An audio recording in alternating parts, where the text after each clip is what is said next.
But one of the things we wanted to do is take a look at some of the facts, and I got this from a listener, and this isn't one of the listeners who called, but this was such a great little rundown of facts that I just kind of wanted to run through it with folks. You know, one of the stories that's been so popular in this whole coronavirus situation has been that it came from some kind of a bat soup that was served in Wuhan, China.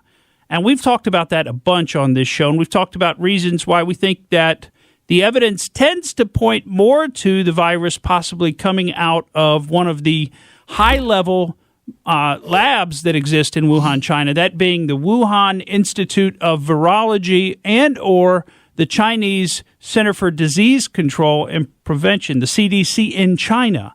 So both of those main labs exist in Wuhan. And so, you know, we just tend to look at it and say, wow, you know, that could be the more likely source. And there's some facts to back that up. But one of the things I wanted to cover was what this gentleman sent me. He sent me some communications, and he sent me a list of facts, and I just wanted to run through them with you, and this will serve as our quick look back. But he says, fact one, and by the way, these are all supported by news stories, news articles, and we've even covered most or all of these here on the show at different times. Fact one, distance of bat origin makes outbreak unlikely in Wuhan. Now, this is because the bats that this coronavirus came from are apparently these horseshoe bats that exist in Yunnan, China, and the distance from Yunnan to Wuhan is 1,292 kilometers, or a little more than 800 miles as the crow flies, as we put it. So if the virus traveled from the bats that were 800 miles away to Wuhan, and by the way, we've got nothing in between going on, what he pointed out is the Wuhan Institute of Virology is less than a mile from that wet market. So just looking at the distance, one might tend to lean towards thinking maybe it came from the Institute of Virology rather than from horseshoe bats that live 1,000 miles away. Fact two, no vendor, and this has been confirmed. This is things that the media won't tell you as they're painting their stories.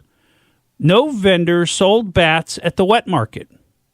I don't even know if you've heard that. I don't know if you know that, but there were lots of animals there, pangolins and other exotic animals, but no bats. You know, what's interesting about that is when someone describes the wet market, and you just described pangolins and other sorts of exotic animals that we certainly wouldn't think of eating, we just make that logical, or maybe it's illogical leap that, oh, of course they sell bats there. Sure.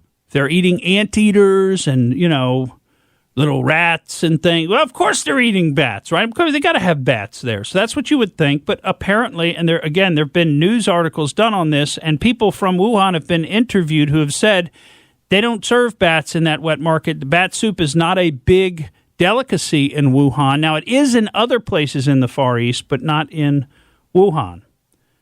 Fact three, there are 6 total facts. We're almost halfway through his list, which is a great list. I really think he did a fantastic job putting this together.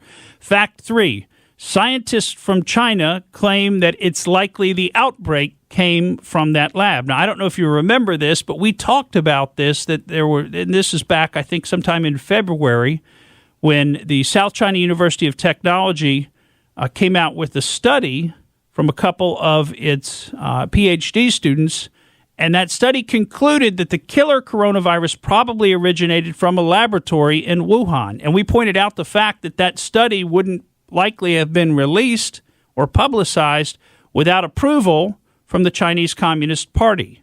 Now, subsequently, that all that stuff was pulled off the web, so that maybe causes you to question whether or not it did have approval, and now maybe they're trying to cover it up. But the big picture point is that scientists in China have also looked at this and said it probably came from that lab, where, by the way, tests on the coronavirus were ongoing for many years. We talked about that last week. Okay, fact four. For years, scientists worried about the Wuhan virus lab causing an outbreak. Now, this is true. We talked about this last week. You know, there were tests on these coronaviruses and all different kinds of coronaviruses, of which there, I'm sure, are thousands of iterations, were going on there at that Wuhan lab.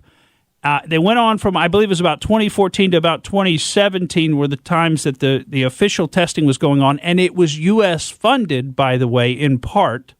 But then in 2018, a group from the U.S. Embassy over there actually went to the lab itself and visited, and then they sent back cables to the State Department saying this lab is not following safety protocols. They're not properly managing these viruses. It's an accident waiting to happen, basically, in so many words. That's what they said. It's an accident waiting to happen. So for years, scientists have worried that this particular lab could have an accident and release one of these very dangerous coronaviruses that it was studying. Is this lab still open? That's a great question. I believe, as far as I'm aware, it is, because I know we've asked to go and look at it. I mean, the State Department has requested, and China has refused to allow us to come and look at the lab. But you just have to wonder, as quick as the wet market's gone. They bulldozed the wet market. So are they in the process of bulldozing the lab? I mean, I wouldn't put it past them. They just make this whole thing disappear. Nothing happened here. Airbrush it out of all the pictures, just like Stalin used to do when he would kill people. Just airbrush them out of the pictures. It never existed. I don't know what person you're talking about. Okay, fact 5. The first case of coronavirus could not be linked to the wet market. Now, this is very interesting. Now, the first case that we're aware of, and we really don't know what patient 0 was, the very first case of the coronavirus, but the first case that we're aware of surfaced on December 1st. And, remember there was a study by The Lancet, which is a British medical journal, and it studied the first 41 people that were hospitalized with the coronavirus, and there were 13 of those cases that had absolutely no link to the wet market, including the first person in that study. So the first person that we know about to have had this had never been to the wet market, didn't go to the wet market, didn't get food there. So what is much more likely, at least the hypothesis would be, that somebody from the lab, a worker at the lab, or somebody they came in contact with pretty quickly after getting the virus, and in an accident, let's say, then went to the wet market and spread it around the wet market. Okay. Fact 6. China likely killed, and I love this one. China likely killed 2 of the 3 doctors who initially reported the outbreak. And we can't say for sure they killed them, because here it's another case of these people have just disappeared. They've just disappeared. Also, the communist leadership has imposed a severe lockdown on any more internal reports addressing the outbreak. They've also destroyed the initial lab samples in the Wuhan Lab, so nobody could link the outbreak to the government-sponsored lab. Now, does that sound like a country that wants to investigate this and get to the bottom of it, or does it sound like they already know what really happened and they want to cover it up? Sounds more like a cover-up. Sounds like a cover-up to me, too.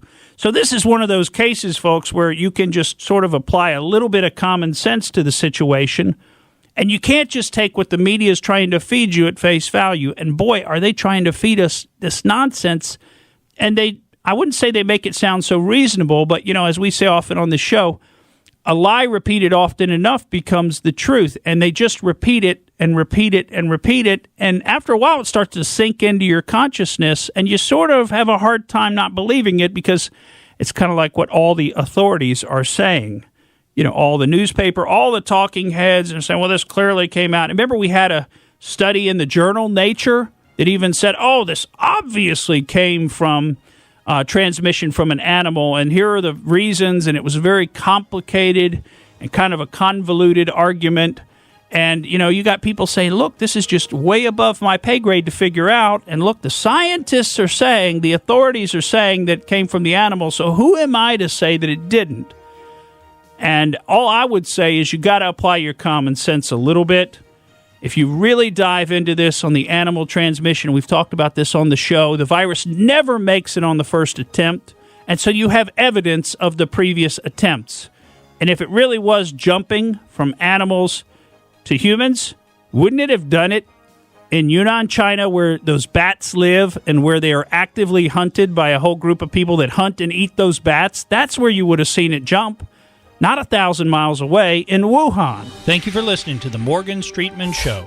We hope you enjoyed what you heard, and if you did, please click like and subscribe to help us out. And remember that we recommend that you exercise your brain at least once a week.